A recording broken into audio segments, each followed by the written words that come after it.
Assalamualaikum warahmatullahi wabarakatuh. Waalaikumsalam warahmatullahi wabarakatuh. Selamat siang anak-anak. Selamat siang, Bu. Sudah makan siang apa belum? Sudah.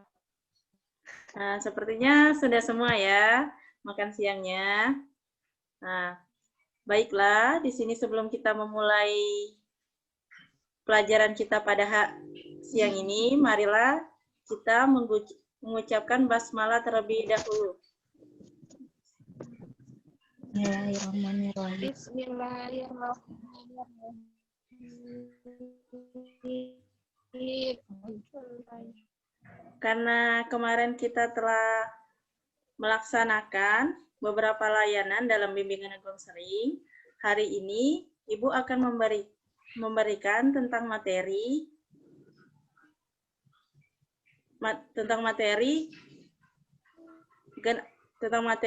narkoba. Sebentar ya, Ibu share dulu materinya.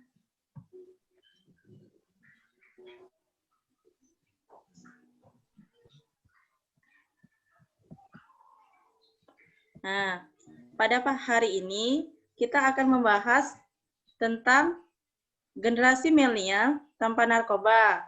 Kita kan sudah mengetahui sendiri bahwa narkoba ini tidak hanya dikonsumsi oleh kalangan tua saja, tetapi sudah masuk pada dunia remaja, di mana kalian sebagai remaja.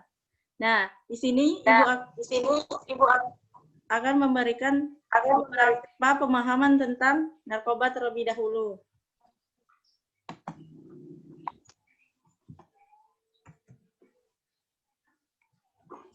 Nah, bisa anak-anak lihat bahwa pengertian narkoba adalah zat atau obat yang berasal dari tanaman atau bukan tanaman, baik sintesis maupun semi-sintesis, yang dapat menyebabkan penurunan atau perubahan kesadaran, hilangnya rasa, mengurangi atau menghilangkan rasa nyeri, dan dapat menimbulkan ketergantungan.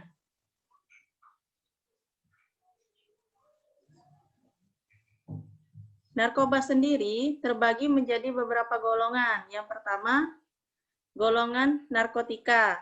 Ini ada 3 golongan. Yang pertama, narkotika yang digunakan sebagai pengembangan ilmu pengetahuan dan tidak digunakan untuk terapi, serta potensi ketergantungan tinggi. Contohnya ganja, kokain, opium, amfetamin. Golongan kedua, narkotika yang berkhasiat pengobatan dalam terapi dan pengembangan ilmu pengetahuan, serta potensi ketergantungan tinggi. Contoh morfin, betadine, metadona. Golongan yang ketiga, narkoba yang berkhasiat sebagai pengobatan dalam terapi dan pengembangan ilmu pengetahuan, serta potensi ketergantungan ringan. Contoh kodein, etik, dan morfin. Selanjutnya, golongan narkoba psikoterapi. Yang pertama, digunakan sebagai ilmu pengetahuan dan tidak digunakan dalam terapi, serta potensi kuat mengakibatkan sindroma ketergantungan. 2. Digunakan sebagai obat dan terapi, serta potensi kuat mengakibatkan sindroma ketergantungan. Contoh, amfetamin. Golongan ketiga, digunakan sebagai obat, terapi, dan ilmu pengetahuan, serta potensi sedang, sindroma ketergantungan. Contohnya ambarbital sama pentobarbital. Golongan keempat, digunakan sebagai pengobatan terapi, ilmu pengetahuan, serta potensi ringan mengakibatkan sindroma ketergantungan. Contohnya diazepam, nitrazepam. Nah, yang terakhir tuh bahan adiktif. Zat yang berpengaruh psikoaktif di luar narkotika dan psikoterapika dan dapat menyebabkan kecanduan meliputi alkohol, hilasi, gas yang dihirup, dan tembakau. Bahan adiktif ini adalah bahan yang sering kita jumpai dalam kehidupan sehari-hari kita, misal ilasi atau gas yang dihirup. Contohnya aibon ataupun bensin motor dan minyak kayu putih. Kemudian tembakau, di mana tembakau ini digunakan sebagai bahan utama dalam pembuatan rokok. Dari materi yang Ibu paparkan di sini, adakah yang ingin bertanya?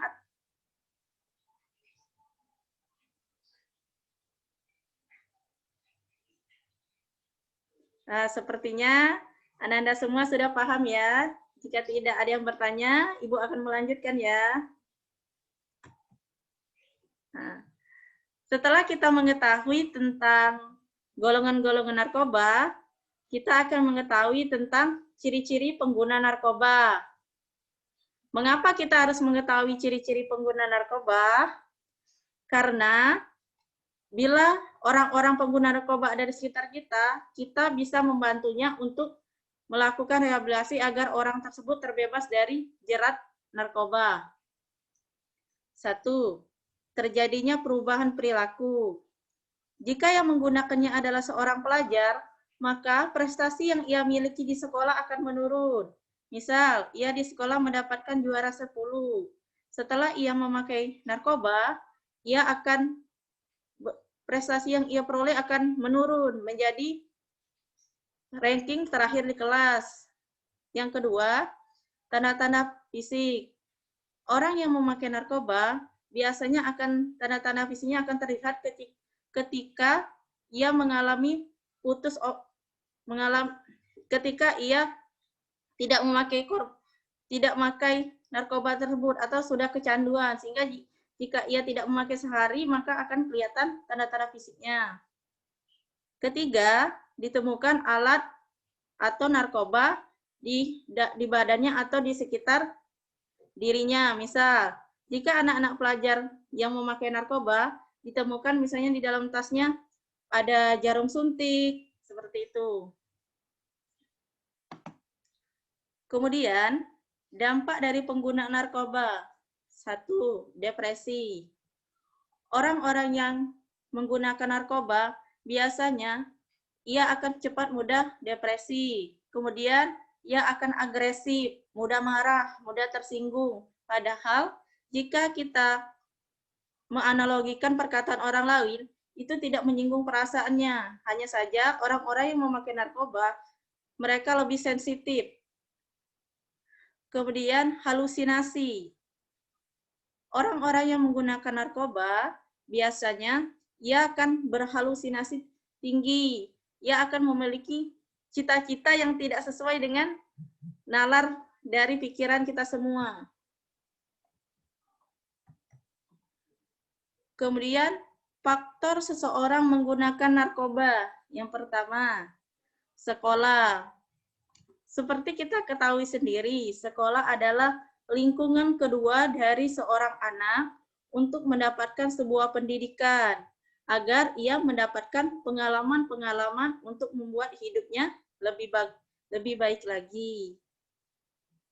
Yang kedua, lingkungan pergaulan atau pertemanan. Nah, disinilah biasanya para remaja itu menggunakan narkoba karena adanya pengaruh dari lingkungan pertemanannya. Merasa kalau misalnya tidak memakai narkoba, ia tidak akan diakui oleh teman-temannya. Yang ketiga, masyarakat.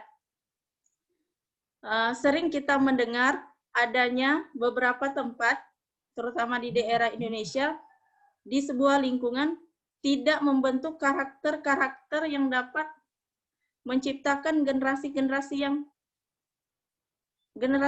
yang baik, di mana masyarakat tersebut misalnya tidak mengajak anak-anak kepada kegiatan-kegiatan yang baik, tapi mencontohkan kepada kegiatan-kegiatan yang buruk. Nah, dari materi yang Ibu paparkan tersebut, adakah Ananda yang tidak paham?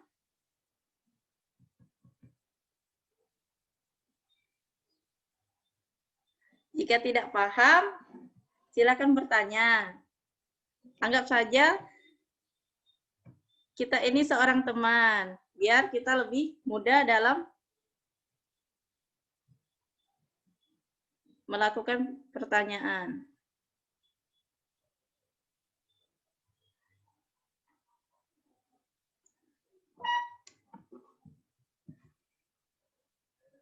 Baiklah, jika Ananda tidak ada yang bertanya,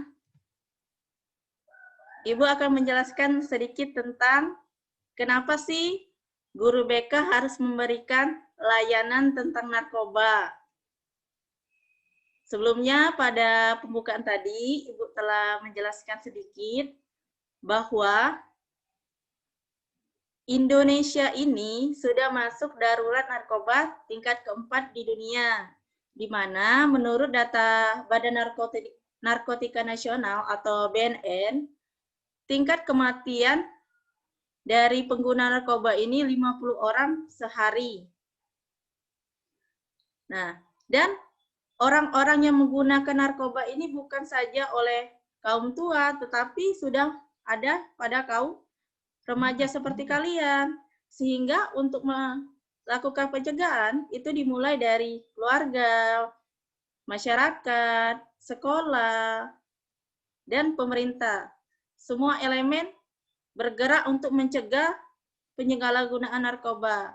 Sehingga guru BK memberikan layanan ini supaya kalian tidak menggunakan narkoba. Seperti kita ketahui sendiri kan, bahwa dampak penggunaan narkoba itu sangat luar biasa sekali. Yang paling utama, ia bisa merusak sistem saraf pada tubuh kita.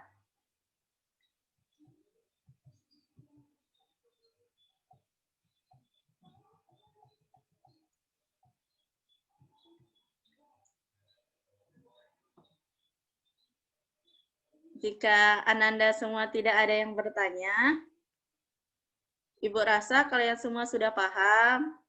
Jika ada yang ingin bertanya lagi atau merasa malu-malu, silakan untuk PC Ibu melalui WhatsApp, karena kita masih berada pada masa pandemi, di mana kita tidak bisa bertemu secara langsung. Semoga kita semua dijauhkan dari narkotika ini, karena narkotika ini adalah bahan-bahan yang sangat berbahaya bagi tubuh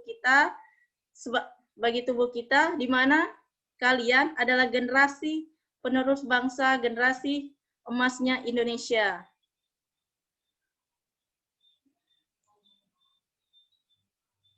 Sebelum Ibu menutup materi pada hari ini, marilah kita mengucapkan lafaz hamdalah. Alhamdulillahirabbil alamin.